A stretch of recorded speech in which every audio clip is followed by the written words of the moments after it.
की बात होगी कि ये रोड बन जा। अब जिस आदमी को ठेका दिया इन्होंने, सुनने में है, मुझे नहीं पता कि ठेका तो विकास ऐसा होना चाहिए जो दिखने में आए, उस विकास में भ्रष्टाचार ना हो, दोनों बातें, तब वो विकास। जय हिंद दोस्तों, नमस्कार। जैसा कि आपको पता है कि जो मिल गेट से लाहौरिया चौक तक का रोड है, इस पर क्या ऐसी मजबूरी हो गई है कि धरना देने पर लोगों को मजबूर होना पड़ रहा है।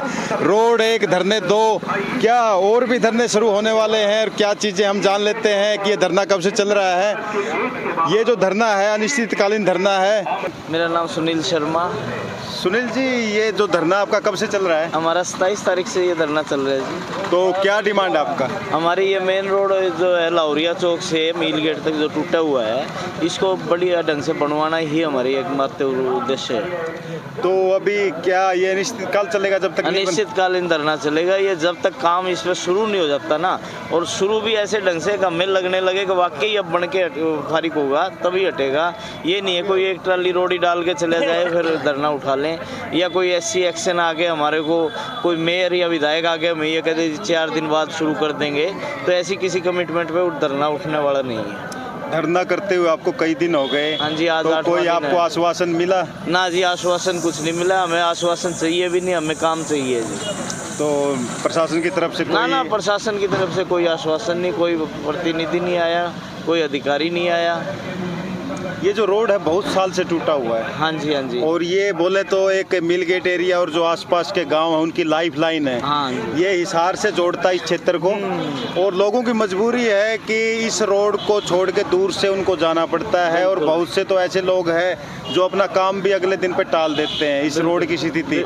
तो आपको क्या लगता है कब तक बन जाएगा रोड? देखो, लगता है ये ढीठ प्रशासन है जी, और सरकार भी निकम्मी है। हमारा जो कमल गुप्ता विधायक हैं, जो कैबिनेट मंत्री भी हैं, उनका भी इस और रवैया जो है ना बड़ा उदासीन रवैया है। तो उम्मीद इनसे कमी है। तो इसीलिए आखिरी में जब चारों तरफ धरने प्रदर्शन शुरू हुए तो हमने भी यही है कि भाई अपना भी एक धरना ये होना चाहिए कि जब तक रोड ना बने हम ना उठें। जैसे तलवंडी राणा में भी धरना चल रहा है, आज़ाद नगर में भी चल रहा है, जीजेयू में भी चल रहा है, 1-4 सेक्टर में भी चल रहा है। 2 कदम पे हमारे भाइयों ने औरों ने भी लगा रखे, हमारे भाई हैं हमारे, उद्देश्य उनका भी यही है। तो ऐसे धरने चल रहे हैं तो लगता है कि शायद धरनों के 2-4 महीने के धरने के बाद ही सरकार की आंख खुले, इसलिए हमने ऐसा रिस्पांस मिल रहा है लोगों का धरने के प्रति? लोगों का बड़ा ज़बरदस्त रिस्पांस मिल रहा है। हमारा 10 से 5 का टाइम है सुबह धरने का, अब 5:30 होने को हैं। आप हाजिरी देख सकते हैं, पूरा टेंट भरा हुआ है हमारा। तो इससे अंदाज़ा लगाइए कि धरना उठाने के टाइम पे भी ना इतने लोगों की मौजूदगी ये बताती है कि धरने के प्रति लोगों के अंदर पूरा उत्साह है। अभी हमारे जो मील गेट क्षेत्र से बस स्टैंड की तरफ ऑटो चलते हैं, उसकी इस यूनियन ने आके हमारे को समर्थन दिया है। उनके प्रधान दीपक, हाँ जी, ये दीपक आहूजा जी उनके प्रधान है ऑटो यूनियन के। तो मील गेट के ऑटो, क्योंकि मैं एक चीज़ और आपके, हम बाइक वाले तो सेक्टर में से भी निकल जाते हैं, कार वाले बाईपास से भी निकल जाते हैं, मगर जो ऑटो ई रिक्शा वाले साथी हैं, रेडियो वाले साथी हैं, उनका रोजगार ही इस रोड से है। और उनके ये देखो 500 रुपये कमाते हैं ऑटो से, शाम तक अगर 1000-1500 का नुकसान कर लेते हैं इस सड़क पे।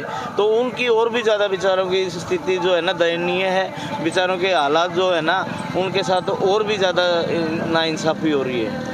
तो जैसा कि आपने जाना कि जो ऑटो यूनियन है उसका समर्थन मिला है धरने को, तो ऑटो यूनियन के प्रधान भी आए हुए हैं, जान लेते हैं उनकी क्या मजबूरी थी जो आज उनको यहाँ आना पड़ा। नमस्कार सर जी, हमारी तो शुरू से ही मजबूरी रही है। अपना परिचय दें पहले। मेरा नाम है जी दीपक सहरा, Haryana all auto rickshaw union Hisar जिला प्रधान जी। हमारी तो शुरू से समस्या रही है कि समाज के काम के अंदर बढ़ चढ़ के भाग लेते, क्योंकि आज ये स्थिति आ गई है कि रोड बिल्कुल ख़त्म होया पड़ा है जी। हम अगर 10 रुपये कमा रहे हैं तो 5 रुपये हम मिस्त्रियों को दे के आ रहे हैं जी। 5 रुपये हमारा डीजल में चला जाता है जी। बचत कुछ भी नहीं है जी, सिर्फ एक नाम का दिखा रहे हैं कि हम ऑटो चला रहे हैं बस, कि हम मजदूर दिहाड़ी कमा के आ रहा है, लेकिन हम मजदूर से भी गए गुजरे हो चुके हैं सिर्फ रोड की वजह से। ई रिक्शा, ऑटो और रेडी वाले इतने परेशान हैं इस रोड से। अब सावन का महीना लग जाएगा जी, यहाँ टपने का रास्ता नहीं होगा। सेक्टर वाले वहाँ हमारे से जाने नहीं देते। हम तो गुजारिश मीडिया के माध्यम से ये गुजारिश करना चाहते हैं, सेक्टर वाले या तो गेट खोल दे, पूरा सबको रास्ता दे दें, ऑटो वालों को भी दे दें, और या फिर वो बंद कर दे जी, क्योंकि आधा ट्रैफिक वहाँ से टप रहा है, ई रिक्शा वहाँ से टप रही है जी। क्यों टप रही है जी? एक ही सिंगल रोड कर दें जी, पब्लिक को पता चले कि वाकई में रोड टूटा पड़ा है जी। मतभेद की राजनीति ना करें, समाज का काम है, समाज के काम में अच्छा होकर के आगे आए। मैं तो पब्लिक से यही कहूँगा कि इस यहाँ पर धरने पर पूरा सहयोग दें। प्रशासन से क्या कहना प्रशासन से तो हम बार बार यही अपील कर रहे हैं कि इस रोड को कंप्लीट बनाया जाए और पक्का बनाया जाए, परमानेंट बनाया जाए। जब भी रोड बनाया जाए तो खाचे बनाए जाए। सावन के महीने से 1 महीना पहले प्रशासन निगम वालों को सूचित कर दिया जाए कि ये नाले खोल दिया जाए, सफाई कर दिया जाए। जिस वक्त बारिश आए तो उस टाइम जितना भी पानी आए, जितना टन पानी ऊपर से आए, तुरंत वो नालियों में, नालों में, और जो इनकी जो सच्चार बनाई हुई है, खाचे बन जाएंगे तो वो पानी तुरंत निकल जाएगा, किसी को परेशानी नहीं होगी। हम तो यही गुजारिश करते हैं, किसी को परेशानी नहीं होगी। ये थे ऑटो यूनियन के प्रधान, और आज अपने दल बल चालक भी आए होंगे, ऑटो चालक भी आए होंगे। सारे ऑटो चालक है जी, सब आए हुए तो हैं, बच्चे बैठे हैं। हाँ, तो ऑटो चालक जो है उनसे बात कर लेते हैं कि हाँ जी भाई साहब नमस्कार। नमस्कार जी। क्या नाम आपका? सुभाषना भाई। कितने साल से ऑटो चला रहे हैं? मैं करीब 12 साल से ऑटो चला रहा हूँ जी। इस रोड पे कब से आ रहे हैं? इस रोड पे शुरू से इस रोड पे हूँ जी, मैं रहता भी यही हूँ गवर्नमेंट कॉलोनी में। कितने साल से टूटा हुआ है? ये तो मैं तो 1986 से देख रहा हूँ जी, टूटा हुआ ही चलता है। ऐसा क्या कारण है कि इस रोड की तरफ कोई देखता नहीं है, प्रशासन का कोई ध्यान नहीं है? ऐसा अब ये मैं तो क्या बताऊँ कारण तो, लेकिन यही है भाई, प्रशासन इस पे ध्यान नहीं दे रहा। क्या नाम आपका? सुरेश नाम है जी। ऑटो चलाते हैं? आज ऑटो चलाता हूँ जी। ऑटो चलाते हैं। इस रोड पे कब कब आते हैं? मैं जी यहाँ से दिल्ली आता हूँ जी। दिल्ली आते हैं। तो हाँ। कैसा लगता है जब इस रोड से गुजरते हैं आप? जो बिल्कुल सारा टूटा पड़ा है जी। हाँ, कई साल हो गए जी, मैं तो कम से कम हो गए 15 साल हो गए, ये बना नहीं है जी। बिल्कुल तो कोई जो ध्यान नहीं देता इस पे। आपका जो ऑटो है, आप अपना घर चलाने के लिए ऑटो लेते हैं, हाँ। लेकिन जब इस रोड से वो ऑटो गुजरता है उसकी कंडीशन हो जाती है खराब। हाँ जी, जो बिल्कुल। कमाई आप करते हो लगा देते हैं उसकी रिपेयरिंग में। हाँ जी। तो क्या ये रोड जल्दी नहीं बनना चाहिए? हाँ बिल्कुल बनना चाहिए सर जी। क्या कहना चाहेंगे प्रशासन? मैं प्रशासन से यही कहूँगा, आप रोड के जल्दी से जल्दी रोड को बनवाए। बहुत होती जी यहाँ पे। सवारियों को भी परेशानी और जो ऑटो चालक है उनको भी परेशानी, क्योंकि जो वो कमाई करते हैं वो लगा देते हैं मिस्त्रियों के पास रिपेयरिंग में। और भी बहुत से लोग हैं, उनसे भी जान लेते हैं।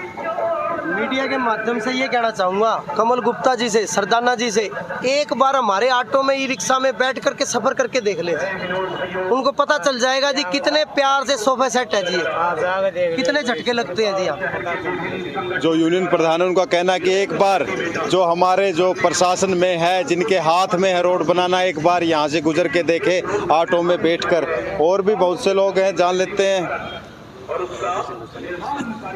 नमस्कार जी। नमस्कार जी। आपका शुभ नाम? मेरा नाम बलराज है, टिब्बा दाना सिर पे यहीं रहता हूँ। तो बलराज जी, आज आप धरने पे आए हो, कब से आ रहे हो? आज पहली बार आए हो? नहीं, धरने पे लगातार आ रहे हैं, 27 तारीख से। क्या ऐसी मजबूरी हो गई है कि धरना सदन पे आना पड़ रहा है आपको? ऐसा है जी, मैं तो ये समझ, और वो भी इस उम्र में? मैं तो ये समझता हूँ कि सड़क बनवाने के लिए भी जो है ना धरना अगर लगाना पड़ रहा है तो इससे निकम्मा काम सरकार के लिए और कोई नहीं हो सकता। ऐसी निकम्मी सरकार और नहीं हो सकती कोई भी।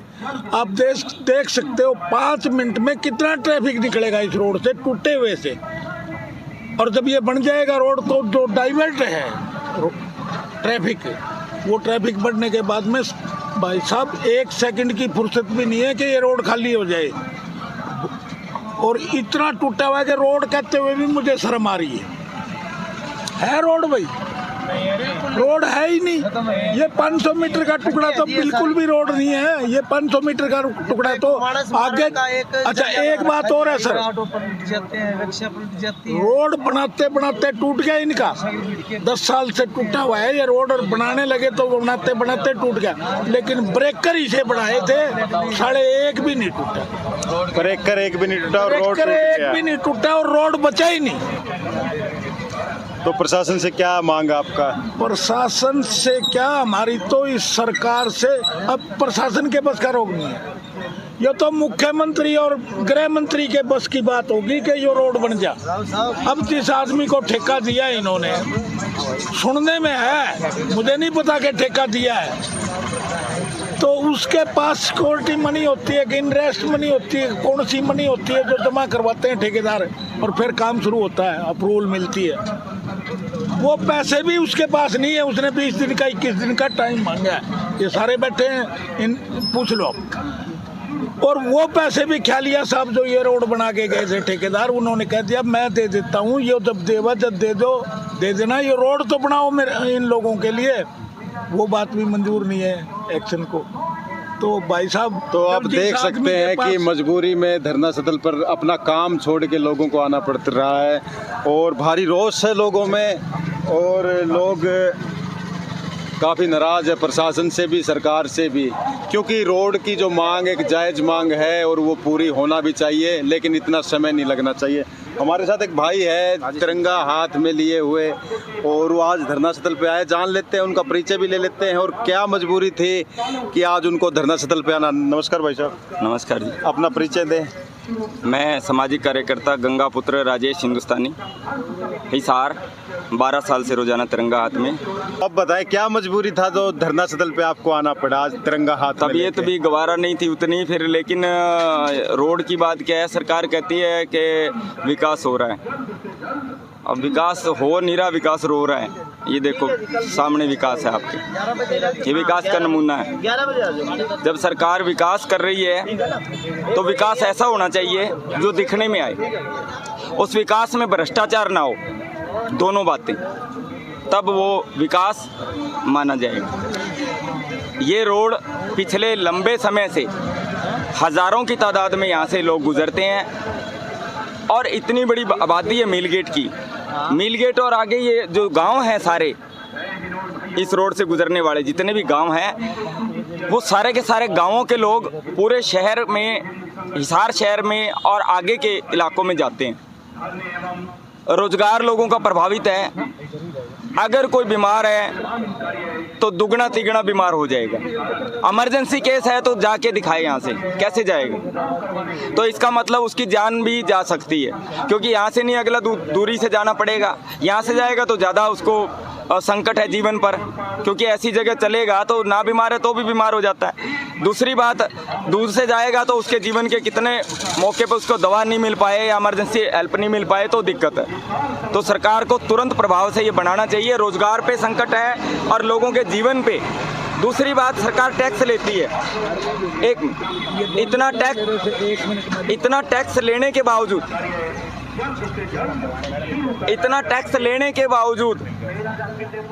टैक्स जनता पे करती है। सरकार की ड्यूटी है कि वो जनता को सुविधाएं मुहैया करे, प्रचार करे अपना, विपक्ष अपना काम करेगा, सरकार अपना करेगी। लेकिन सरकार डिंडोरा ज़्यादा पीटती है, काम नहीं है। और दूसरी बात, 2016 में मैंने ये नहर अंडरग्राउंड करवाने के लिए धरना दिया था, अनशन किया था। ये सेक्टर 1-4 वाली जो सूर्यनगर 7 रोड से गांव से नहर अंडरग्राउंड है, जो पूरे हरियाणा में मैंने करवाई। गंदा पानी पिलाया करती सरकार, तो बोलते थे कि विकास है। तो मैंने उस टाइम मैंने यहाँ के लिए भी धरना दिया था 7 साल पहले, जब लोगों की आवाज़ उठी थी। ये रोड बन नहीं रहा था बिल्कुल भी। और आपको वो इतिहास भी मैं बता देता हूँ 1 मिनट में। मैं यहाँ पर धरना भी दिया, कई बार चेतावनी दी, प्रदर्शन किया। तब अफसर और नेता बोलते थे बनवाएंगे, क्योंकि उनको पता था राजेश हिंदुस्तानी वहाँ बैठा है, अगर वो यहाँ बैठ गया तो लोगों का समर्थन ज़्यादा मिल जाएगा और ये मामला हाईलाइट होगा। मुझे आश्वासन देते रहे। मैंने कहा उधर भी मेरा चल रहा है धरना, तो मैं यहाँ थोड़ा टाइम के लिए बैठा, आ जाता, कुछ टाइम धरना दिया, चला गया, प्रदर्शन किया, चेतावनी दी, चले गए। तो प्रशासन ने कहा कि बनवा देंगे, ये जल्दी बनवा देंगे, बिल्कुल जायज़ है। मैं जायज़ वो मांग है पानी वाली, ये भी है। इसके बाद क्या हुआ, धनखड़ जी कृषि मंत्री हमारे, ये जो सब्जी मंडी में आए उद्घाटन करने, उन्होंने बिल्कुल आश्वासन दिया कि अभी से काम शुरू हो जाएगा। बजरी आ गई भाई साहब, रोड़ी बजरी आ गई, और रोड़ी बजरी के बाद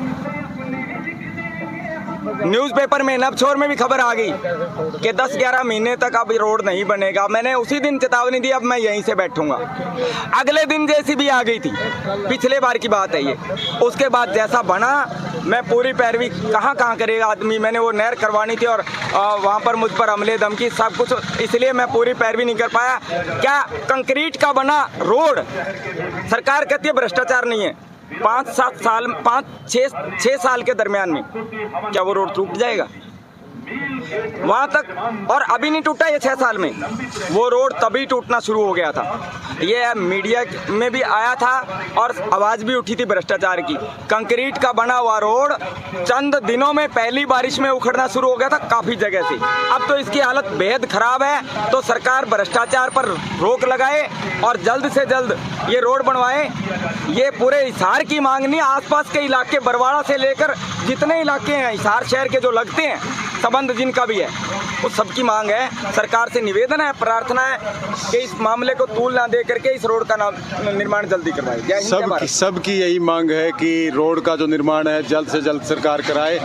एक जो राजेश भाई ने बताया कि तिरंगा 12 साल से लिए हुए हैं एक हाथ में, थोड़ा इनके बारे में जान भी लेते हैं जब हमारे चैनल पे आज हैं, तो ताकि दर्शक भी इन्हें जाने आगे से और इनके बारे में।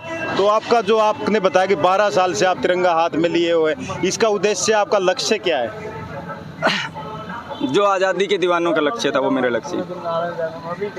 जो महात्मा गांधी जी, नर्मदल, भगत सिंह जी, सुखदेव, राजगुरु, चंद्रशेखर जी, करतार सिंह सराभा, विष्णु गणेश पिंगले, इनके तो नाम ही खैर देश के लोग, ज़्यादातर लोग नहीं जानते। अकेले भगत सिंह नहीं, बहुत सारे, खुदीराम बोस, बहुत सारे वीरों ने शहादत दी थी। उस शहादत का आज अधिकार मांगती है जनता। हर कोई रोड पे निकल जाता है, सरकार की नाक में दम करते हैं। संविधान में लिखा है अधिकार मांगने का राइट है, मांगना चाहिए, लेकिन अपने फर्ज नागरिक कितने पूरे करते हैं? क्या हम उन शहीदों के सपने पूरे कर पाए? क्या आम आदमी को समानता का, रोजगार का, जीने का, शांति का, हर तरह का अधिकार जो उसका चाहिए संविधान में जो लिखा है, भेदभाव बिना राज्य, क्या वो मिल पाया है? क्या जनता के लिए लोकतंत्र में शासन है? बिल्कुल नहीं है। तो इसलिए मैंने उन शहीदों के अरमान को, ये देश की आन बान शान और शहीदों का अरमान और मेरी जान, तिरंगा मैंने हाथ में लिया कि उनकी याद दिलाई जा सके। उनका कर्ज है भारतीयों पर, हम सब पर कर्ज है उनका, जिन्होंने देश के लिए प्राण दिए। मैंने उनकी याद दिलाने के लिए तिरंगा रोजाना उठा लिया और घर घर में इसको पहुंचाया है। और तिरंगे में लेके भी आता हूँ, उठा के मेरे माथे पे लगा के घर पे लेके आता हूँ। लोग तो उसको रोडों पर डालते हैं। सरकार ने तिरंगा अभियान चलाया लेकिन जागरूकता नहीं फैलाई। तिरंगे का अपमान भी बहुत हुआ है जो कि गलत है। तो मैं हमेशा मैंने पूरी जान लगाई है, पेड़ों को कटते हुए बचाया है, लोगों के फैसले कराए। मेरा पूरा जीवन 30 साल का सार्वजनिक जीवन साफ तौर पे यही कहना है कि इनका जो मेन उद्देश्य लोगों को जागरूक करना है, तिरंगे के प्रति अवेयरनेस आए, तिरंगे को कोई जमीन में न फेंके, जो उसको इज्जत मिलनी चाहिए वो इज्जत मिले, और दूसरे भी जो भी मुद्दे हैं उन पे भी लोग जागरूक हो, लोगों को जागरूक करना। राजेश भाई से बात करके अच्छा लगा, बहुत धन्यवाद भैया आपका भी धन्यवाद। समाज और देश के लिए काम करना ही मेरे शहीदों को सच्ची आप कुछ कहना चाह रहे थे? मैं ये कहना चाह रहा था कि कुछ दिन बाद में बरसात शुरू हो जाएगी, 2 महीने बाद में बरसात का सीजन शुरू हो जाएगा। अगर ये सड़क नहीं बड़ी तो भाई साहब यहाँ बहुत एक्सीडेंट होंगे। पीछे भी ऑटो पलट गए थे, ऑटो में डिलीवरी होगी थी, यहाँ तक और डिलीवरी भी हुई है ऑटो के अंदर। लेकिन तो इस रोड का सुध किसी ने नहीं ली। प्रशासन से अनुरोध है, प्रशासन से हम उम्मीद भी करते हैं कि शायद अब की बार वो हमारी मांग जो है उसको पूरा करेंगे, बढ़िया रोड बना करके। तो साफ तौर पे सभी का यही कहना है कि रोड जल्द से जल्द बने। और अभी कुछ दिन बाद बारिश भी शुरू होने वाली है, और अगर बारिश शुरू हो गई तो लोगों को और भी मुसीबत का सामना करना पड़ेगा। उम्मीद है प्रशासन इनकी बात सुनेगा और रोड जल्द बनेगा। मैं हरियाणा टुडे से देव आजाद देवा, कैमरामैन अंकित के साथ। जय हिंद, जय भारत।